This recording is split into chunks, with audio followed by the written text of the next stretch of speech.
Hello, and welcome to another episode of GoodCast, a podcast produced by Goodwill North Central Texas.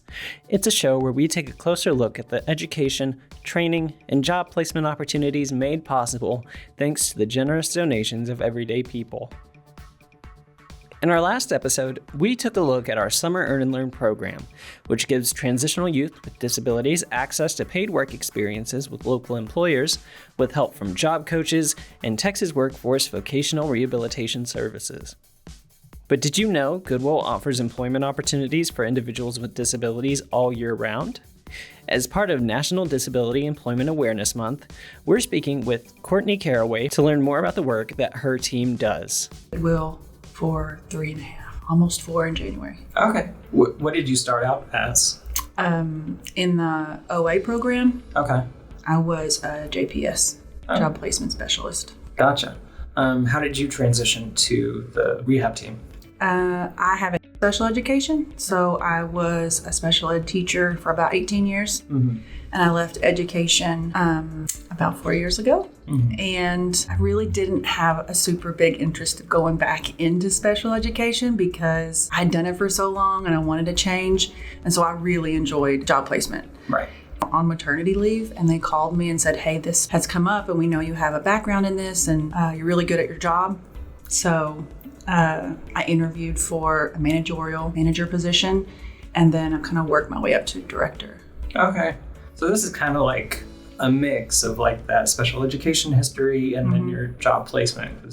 It's very similar. Okay, yeah, because when we were talking about Summer Earn and Learn, that's primarily putting these students or recent graduates into employment opportunities like with local employers. Exactly.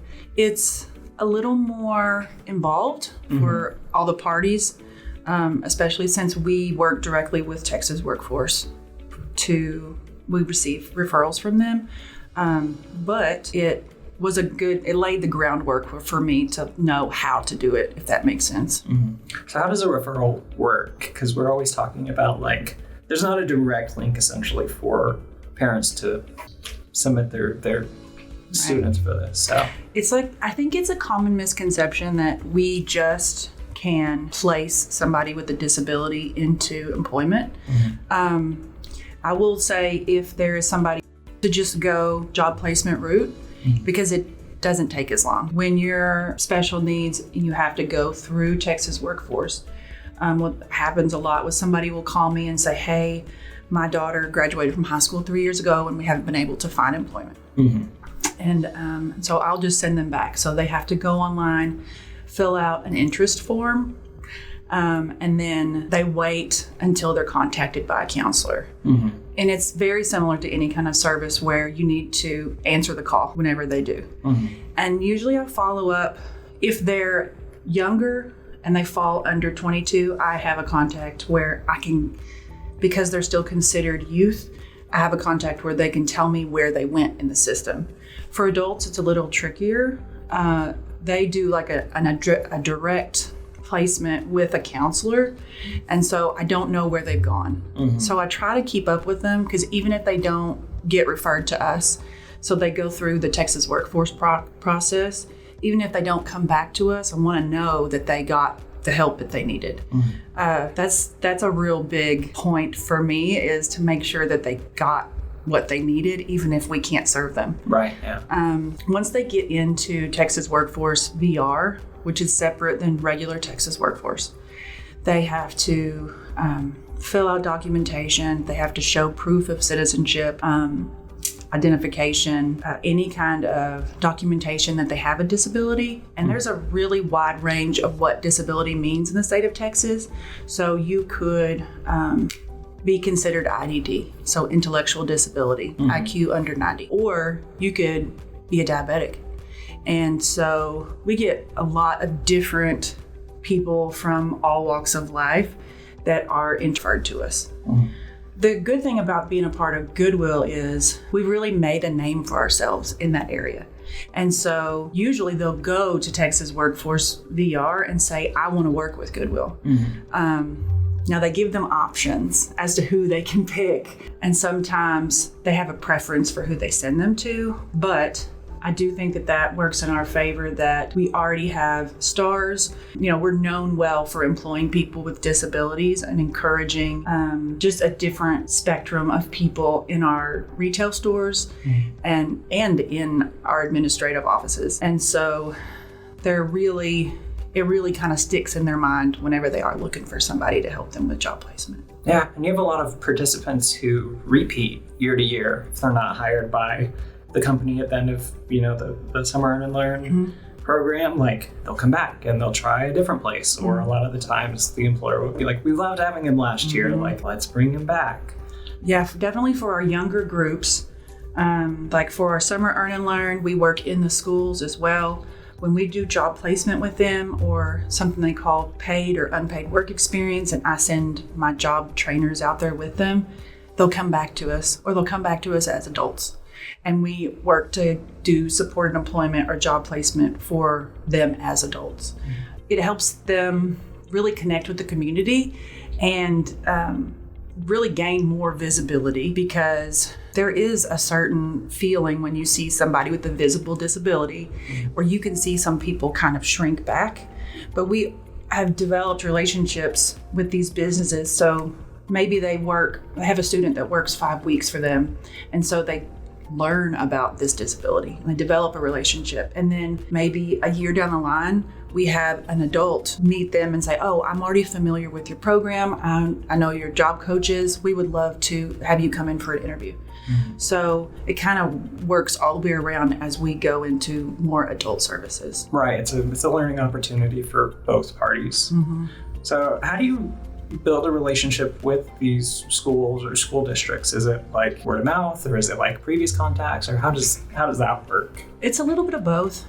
When I stepped into this position, we already had 3 or 4 schools that we had worked with in the past, or we had talked to.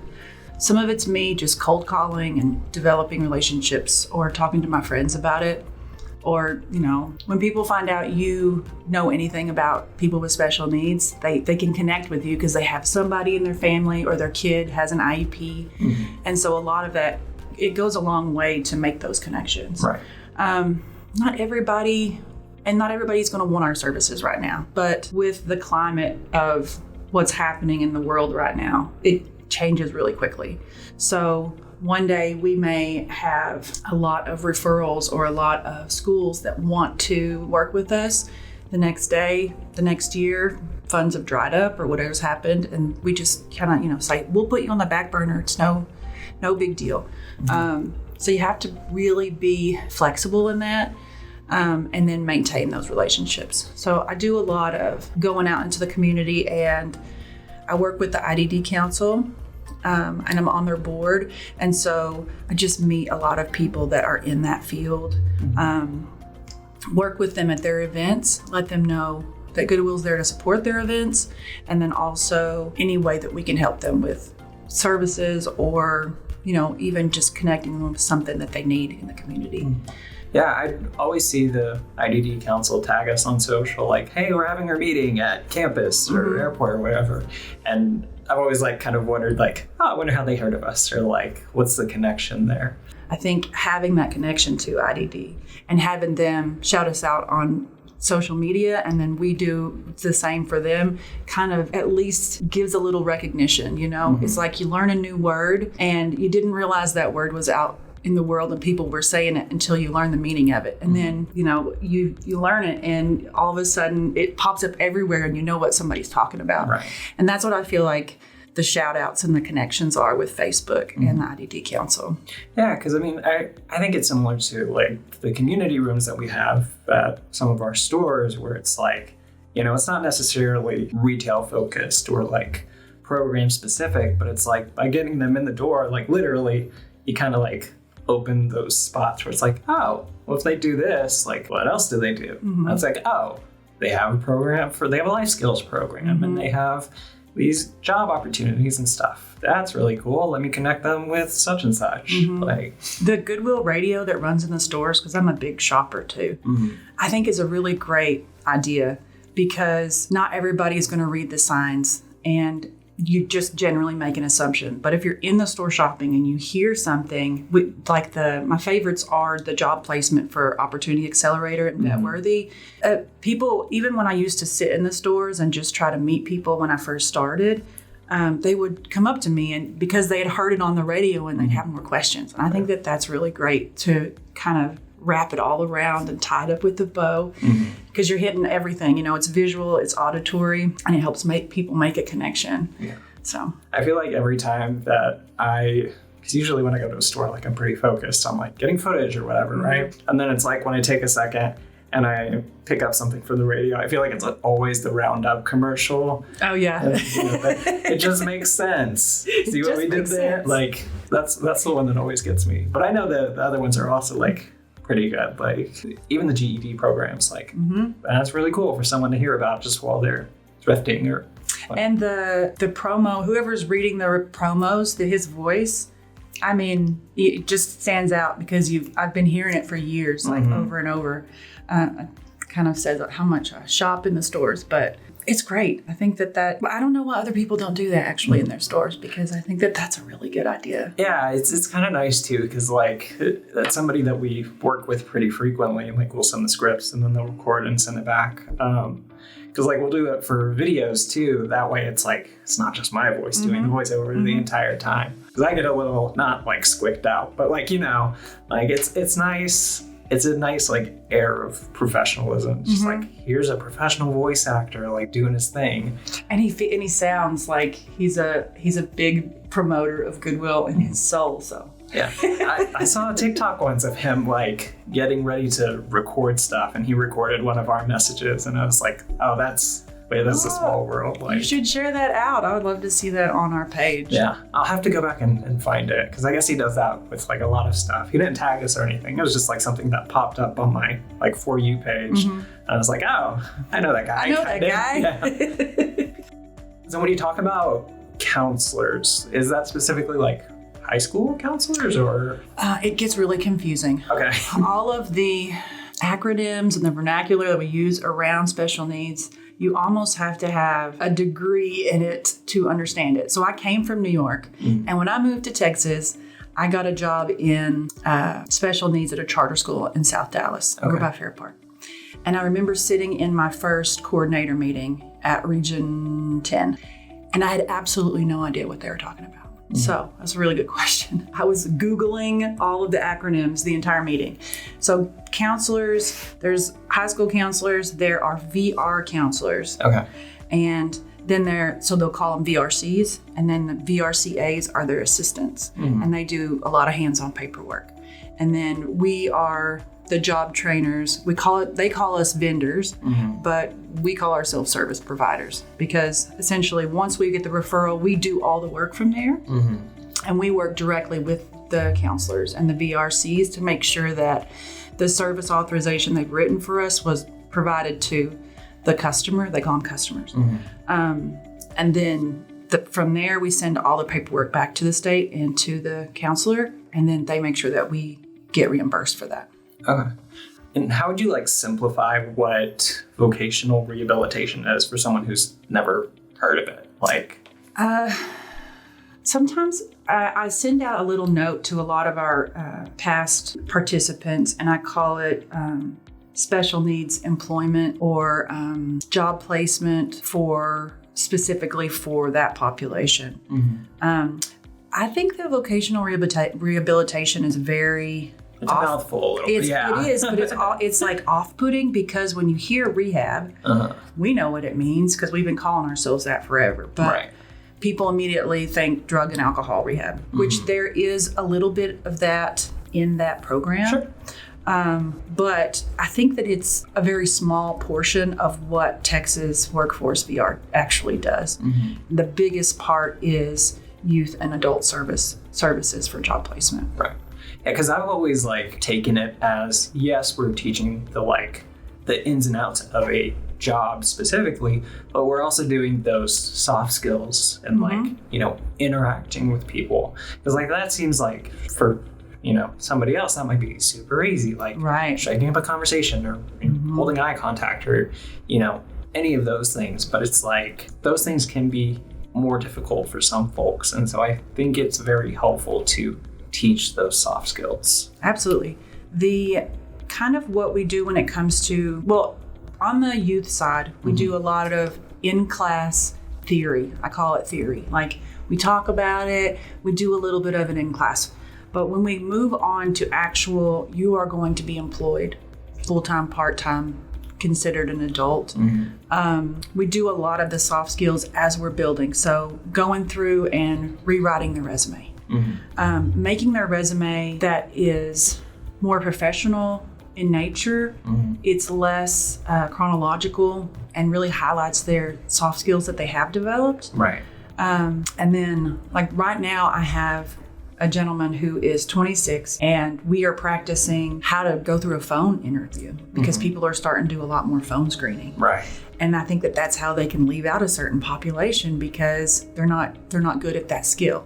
So we practice that. We do mock interviews, and not just with the trainers. We'll have Melvin from the janitorial.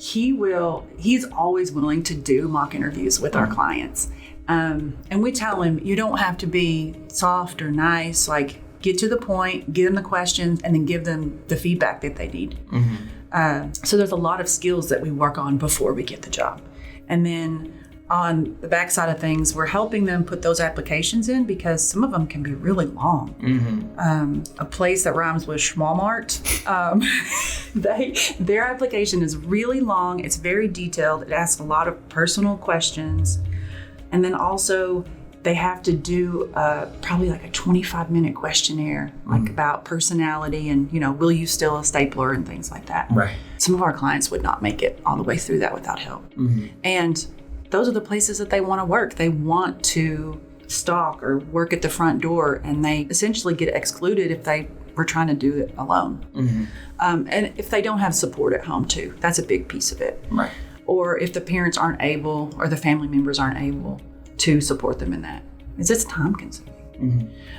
So I think that's the best way that we kind of build them towards employment. Those pre-employment skills are huge. Right. This might be like a little out of left field, but it's something I just thought about. Because I've seen like this uptick in like AI interviews where people do like, it looks like a virtual interview, like screen to screen, right? But the person on the other side is like an AI that asks you questions and responds. Is that something that like y'all would have to work to teach like program participants to interact with? Or would you be more like, okay, let's reach out directly to the manager or supervisor so we can, get around that system? Because that also seems like a weird barrier. It really depends. So larger organizations are much more complicated beasts. A lot of times we want to make the connection with their hiring manager or their HR department, so that we can introduce this person without jumping through all the hoops, right? But we also want to prepare them for the eventuality that they're going to come across something like that. The good thing is a lot of this AI, it's pretty standard. If you're using ChatGPT and you're going through these things, you're going to see like repetition, right? So anything that we use in that realm, it's at least going to be familiar, that they've practiced. Right. But we also try to look at smaller businesses and mom and pops and, family-owned chain places, or just making connections with people in the community so that they understand that not everybody is going to do that. And you don't want to give too much pushback in those things because everybody needs to learn everything, right? We can't just sit around and say, I'm not going to learn how to connect, learn how to use my printer. I'm going to have somebody do it for me for the rest of my life. Right. It's not, I guess you can, but you're not going to get things done. Right. So at least we get exposed to it. We get practice. We try to do a lot of what ifs and scenarios, but and also if it's not a good fit, it's not a good fit. It's like the Sensational Cakes place. Like that was such a cool placement opportunity, and she seemed like genuinely excited to participate. So I love that y'all want to focus more on like smaller businesses or like locally run stuff, especially when we're talking about like community building or like getting that exposure. Because then it really feels like, oh, this person's not really getting lost in the shuffle of an employer that has 1,000 employees or something like that. We've tried, especially with our summer program, we've tried to find a balance between big business and small business, because big business, it's easy. You can get in, they have a set way of doing things. All we need to know is what it is, and then we can send people to work there. But also we want them, and it's easier to just place a group, right? But now we're going individually, because small businesses only need 1 or 2 people. Right. But they do get a lot more hands-on, a lot more interaction, because the same people are coming to work every day. And I think that at Sensational Cakes, that was what it was. Like, they were working side by side every day. Yeah. We had a girl that worked in Saginaw with a cupcake company, and same thing. Like, they knew each other's business, they were talking every day. And I think that kind of makes a difference too. Because it's not just this company posting about this great kid on this social media. It's this person meeting this human, right, and talking to their friends about their experience with that. And word of mouth, I think, we've kind of moved away from a lot of that, but I think it's really valuable. What kind of stuff are y'all doing outside of the summer program? Like, what's your day-to-day look like? So during the school year, we provide classes. So we call those VAT classes, Vocational Adjustment Training. We offer, there are about like 10, but we usually do between 6 and 8 different ones. And that is with specific school districts that usually have a transition program, which is 18 to 22 in ISDs and charters. And then we also had summer camp. So we rebooted that this year. And we use a lot of our teaching tools that we do in the school year, and we try to make it a little more fun and interactive. It also gave us an opportunity this summer to expand upon it. We invited some businesses come in and do networking. It was amazing. The kids got to practice essentially their elevator speeches and going through like who they are. We offered some snacks. We put some cards on the tables for some of the people that came to support us to ask questions to the students, just really practicing that interaction. Because, once you leave high school, the game changes completely. Yeah. You're not just hanging out with your friends. And so for them to have, people that didn't look like them, people of different ages, people from different backgrounds, work experiences to come in and talk to them was beautiful. Year round, our adult services, we do job placement, and that's for people who only need a little bit of support. Maybe we help them with their resume, we help them with applications, we check in with them, see how their progress is. And then we also do supported employment, which is much more involved. We do like an employment assessment, which is about 9 hours. They have to work at 3 different locations in the community for 2 hours minimum each. We assess like what their skills are, and then we help them get a job. Once they get a job, we go to work with them. We make sure they understand what the expectation is and what a good workday looks like and what the rules are. Our younger clients have a really hard time with that coming out of high school. Right. They have been with their friend group probably in their entire life, or at least the last 4 years. They've had 2 teachers who have supported them and loved them, and they talk to them about any issues that pop up. Right. They go into the workforce and they say, you're getting written up because you didn't do the thing that was on your checklist, and you've had 4 weeks to learn that. And I feel like that is a natural progression of what happens when you enter the workforce, but it is a rude awakening because their friends aren't there, their teachers aren't there, their parents aren't there. And if their parents are there, they're not going to last long. Like they need their parent support, but not in the workforce. So that's kind of what we do, is we're like that bridge to help them understand what they need to learn, what they did wrong, why these, what the change is. And it's really hard, especially when the honeymoon phase wears off. They need a lot of support. Right. We've really kind of just gotten back into that because you got to have a lot of staff for that, if you think about it. For somebody who is working 20 hours a week, we have to have a staff member to go with them 18, 15 hours a week. So that's a lot. But I will say, once we, slowly transition away from them, it looks like we were never there. Like they know their job, they've learned their skills, and then we hope that they will progress. Mm-hmm. And we also do paid work experience in the high schools, which is very similar to Summer Earn and Learn, where we take a group of high school students, they go to work for 6 to 12 weeks during the school year, mm-hmm. and they get paid to do it. And that's usually with some specific businesses that we develop. We just finished one with Luby's. We do a lot with like Movie Tavern. They're really great. They're really great about hiring people that come out and are doing a good job for them. Mm-hmm. I think that they have somebody right now that's in a supervisor position, and she started through a paid work experience like 6 years ago or something. Mm-hmm. So we got a lot going on. My whole team just finished autism endorsement, so we can also specifically work with the autism population, and that kind of expands our reach, but also it's just really good training. Mm-hmm.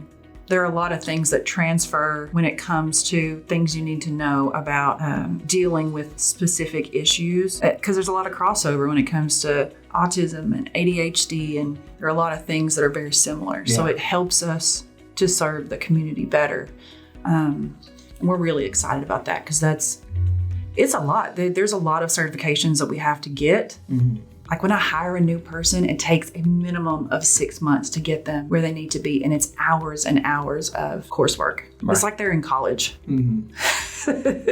But it has helped us kind of expand into more areas than just Summer Earn and Learn or just high school students. It's helped us really grow with our adult population. Mm-hmm. Yeah, because it's great when we can get someone experienced working with our processing team or mm-hmm. stuff like that. But I feel like it's a whole other level to be okay, this is an offsite location. You're gonna have to get used to getting there yourself potentially, and mm-hmm. You're giving them the tools they need to eventually, hopefully, be independent. Yeah, as independent as possible. Mm-hmm.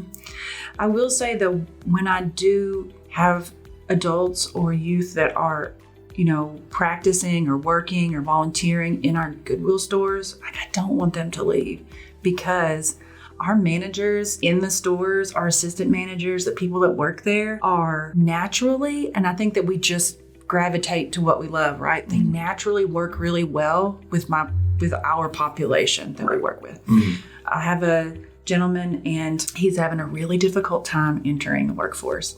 He has really poor social skills. He's not rude. He's just very direct. He's on the autism spectrum. Mm. And he volunteers at Goodwill right now until I can find him something. And I don't want him to leave. I just want him to stay there forever, because they are so sweet to him. They greet him when he comes in. They'll, treat him to drinks and donuts, and they essentially made him a part of the team. Right.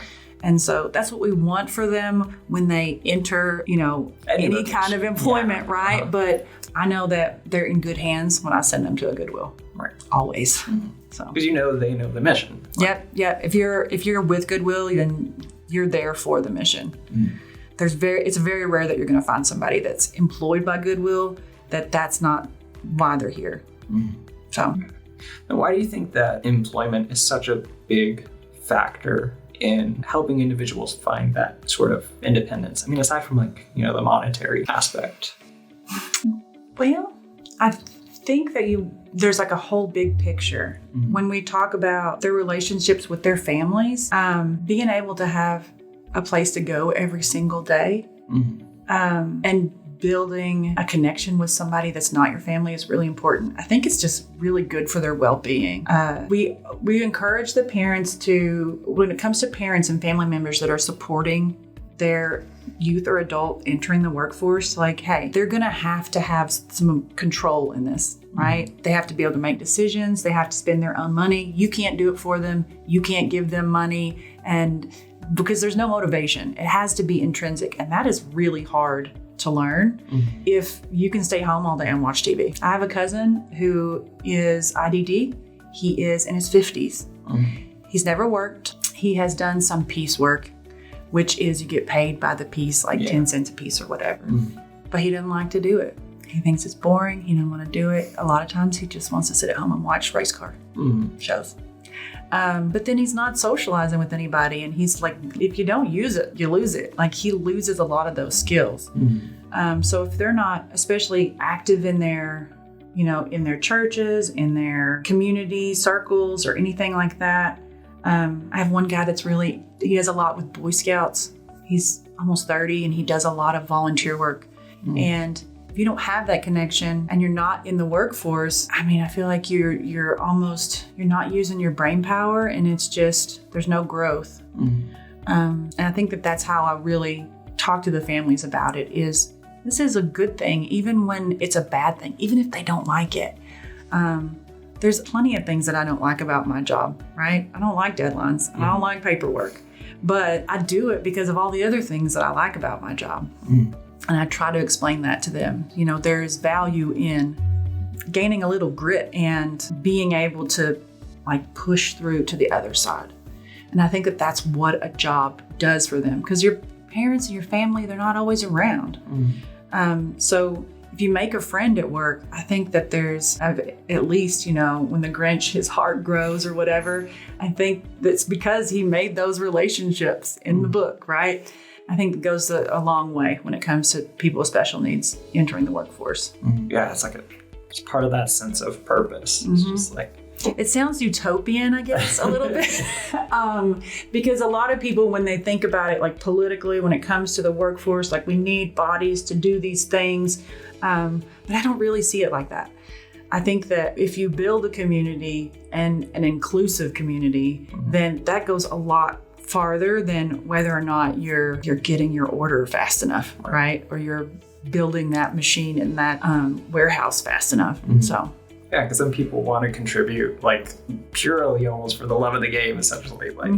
Absolutely. I like doing this. The work is proof in and of itself. Y'all love doing what you do, and so everybody here notices it, and people in the community notice it. I think that's pretty cool.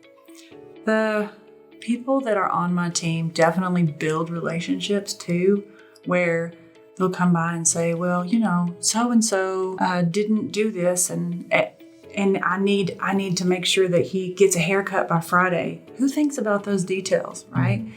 Because they feel like they're part of a family and they've almost adopted. I hate to see clients leave that didn't get placed or that are moving or whatever, because we really put in a lot of time to develop those relationships. And I think that's why we're a good team. Thank you once again to Courtney for speaking with me. I thought it was really cool hearing about everything our rehabilitation team does throughout the year, and I think it's a great opportunity for others to learn about the services we offer. Thank you all so much for listening, and we'll see you in the next episode. You have been listening to GoodCast, a podcast produced by Goodwill North Central Texas.